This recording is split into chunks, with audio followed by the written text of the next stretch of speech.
A brisa soprava suavemente entre as árvores da pequena ilha, localizada nos canais de Xochimilco, no México. Conhecida por suas águas tranquilas e vegetação densa, a ilha parecia um refúgio de paz. Mas para Julián Santana Barrera, que vivia ali isolado, o lugar carregava um peso que poucos poderiam compreender. Tudo começou décadas atrás, quando Julián decidiu se afastar da sociedade. Ele queria uma vida simples, longe da confusão da cidade. No entanto, um dia que deveria ser apenas mais um na rotina pacata da ilha, transformou-se em um pesadelo. Ao caminhar pela margem, Julián encontrou o corpo de uma menina flutuando nas águas. Ninguém sabia ao certo quem ela era, nem como havia chegado ali. O silêncio da ilha foi quebrado apenas pelo som da água sendo agitada, enquanto ele tentava resgatá-la. Apesar de seus esforços, era tarde demais. A partir daquele dia, algo mudou. Julián começou a sentir que não estava mais sozinho. Sons de passos ecoavam entre as árvores à noite. Vozes sussurravam palavras que ele não conseguia entender. Ele relatou a vizinhos, poucos, mas o suficiente para ouvir seus lamentos, que o espírito da menina parecia estar preso ali, incapaz de encontrar paz. Em uma tentativa de aplacar o espírito inquieto, Julián tomou uma decisão incomum. Ele encontrou uma boneca velha que boiava nas águas perto da margem, possivelmente deixada pela mesma corrente que trouxe a menina. Ele a pendurou em uma árvore próxima ao local onde encontrou o corpo, como um tipo de oferenda. Mas isso não foi suficiente. Nas noites seguintes, as atividades sobrenaturais pareciam intensificar-se. Bonecas continuaram aparecendo misteriosamente flutuando no canal, e Julián sentia que era sua missão recolhê-las e pendurá-las nas árvores da ilha. Para ele, cada boneca era uma proteção contra a ira do espírito ou uma tentativa de acalmá-lo. Com o passar dos anos, a ilha foi transformada em um cenário assustador. Centenas de bonecas, sujas e mutiladas pelo tempo, decoravam cada canto. Olhos vazios pareciam seguir quem ousasse visitar o local, e os ventos faziam os cabelos desgrenhados das bonecas balançarem de maneira sinistra. Algumas décadas depois, a fama da ilha já havia se espalhado. Moradores locais e turistas contavam histórias de bonecas que piscavam, viravam a cabeça ou até sussurravam palavras em línguas desconhecidas. Alguns afirmavam ouvir risadas infantis ou sentir mãos pequenas puxando suas roupas. Mesmo assim, Julián permaneceu firme, cada vez mais convicto de que sua missão era proteger a ilha e manter o espírito da menina sob controle. Ele dizia que ouvia sua voz nas noites de lua cheia, agradecendo pelas bonecas, mas também pedindo mais. O destino final de Julián apenas aprofundou o mistério. Ele foi encontrado morto exatamente no mesmo lugar onde descobriu o corpo da menina anos antes. A causa da morte nunca foi completamente explicada, mas os moradores locais acreditam que o espírito finalmente o levou consigo. Desde a morte de Julián, a ilha foi abandonada, mas os relatos não cessaram. Visitantes afirmam que as bonecas continuam a chegar misteriosamente à margem, como se atraídas pela própria ilha. Os mais corajosos dizem que sentiram algo observando enquanto exploravam o local. Uma presença que parece se mover entre as árvores, silenciosa e vigilante. Aqueles que ousam levar uma boneca como lembrança relatam que suas vidas são atormentadas por pesadelos e acidentes estranhos. Há rumores de que uma nova figura começou a aparecer na ilha, uma sombra que se move ao lado das bonecas talvez assumindo o papel de Julian como guardião ou prisioneiro. E agora, a verdadeira pergunta: será que o espírito da menina ainda está ali, esperando por algo ou alguém? Ou a própria ilha, com suas bonecas macabras, tornou-se um portal para algo ainda mais sombrio? A história não termina aqui. No ano seguinte à morte de Julian Santana, a ilha permaneceu envolta em mistério, mas um tipo de atração macabra começou a trazer cada vez mais visitantes. Guias turísticos navegavam pelos canais de Xochimilco e apontavam para a Ilha das Bonecas como um ponto sombrio, uma curiosidade para os mais corajosos. No entanto, poucos se atreviam a desembarcar. Aqueles que o faziam sempre voltavam mudos ou com histórias que ninguém acreditava, pelo menos até que mais alguém passasse pela mesma experiência. Um grupo de jovens, fascinados por histórias de terror, decidiu documentar uma expedição à ilha durante a noite. A ideia era simples: passar algumas horas explorando e capturando o que encontrassem em vídeo. Chegaram com lanternas, câmeras e equipamentos de gravação. Logo ao desembarcar, sentiram uma atmosfera pesada, quase sufocante, como se o próprio ar estivesse encharcado de algo invisível, mas muito presente. Enquanto caminhavam pela ilha, as luzes de suas lanternas oscilavam, piscando como se fossem afetadas por alguma força desconhecida. As bonecas penduradas nas árvores pareciam se multiplicar à medida que avançavam, e um estranho som de farfalhar ecoava por todos os lados, embora não houvesse vento. Uma das jovens, Clara, começou a se sentir mal. Ela disse que sentia como se estivesse sendo observada de perto, mas quando olhou para trás, tudo o que viu foram as bonecas. "Estão piscando para mim", sussurrou, quase inaudível. Os outros riram nervosos, mas ao iluminar o rosto da boneca mais próxima, um dos amigos jurou ter visto os olhos se moverem. A câmera, antes funcionando perfeitamente, começou a captar ruídos estranhos.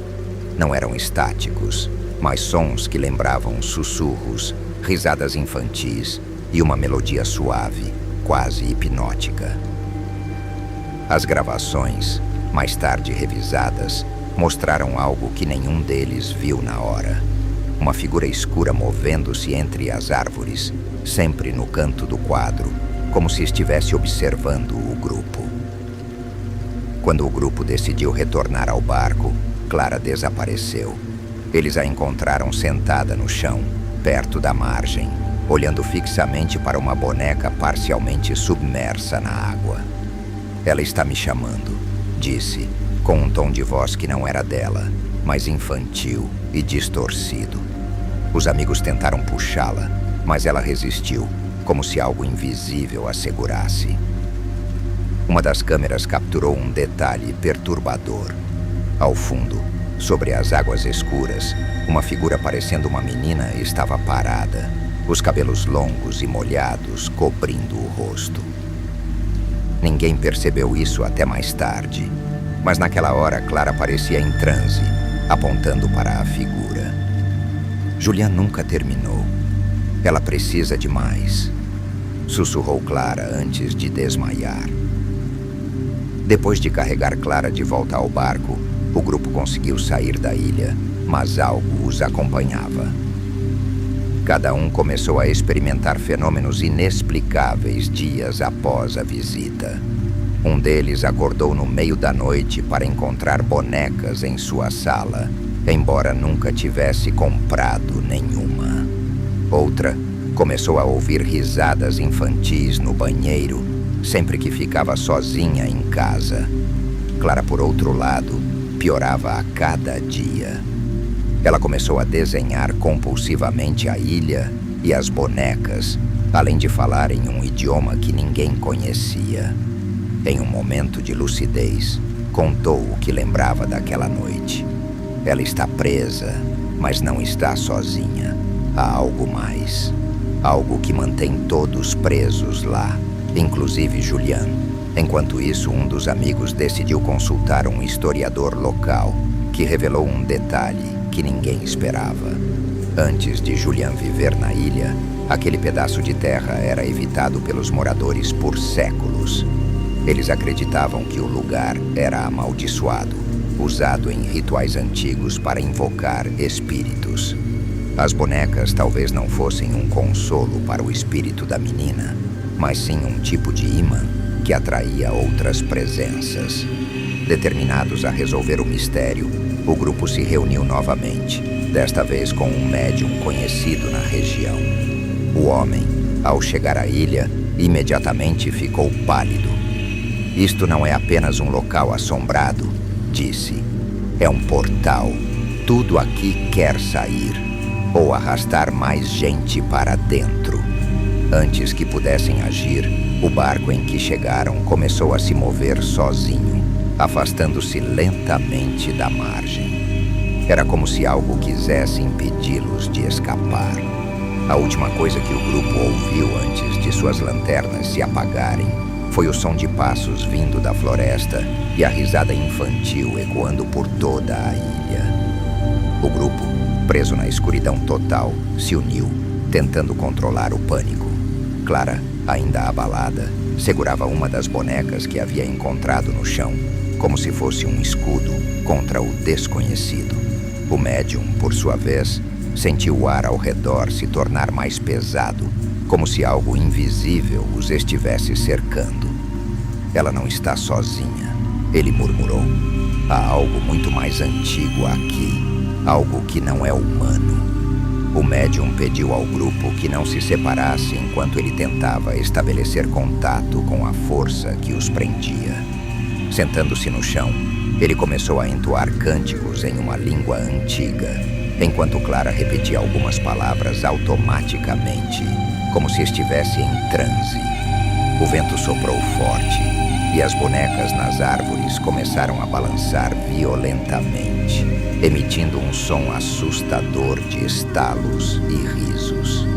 De repente, uma luz fraca surgiu entre as árvores. Era a figura da menina, agora mais clara do que nunca. Ela parecia inocente, mas seus olhos transmitiam um vazio que fazia o sangue gelar.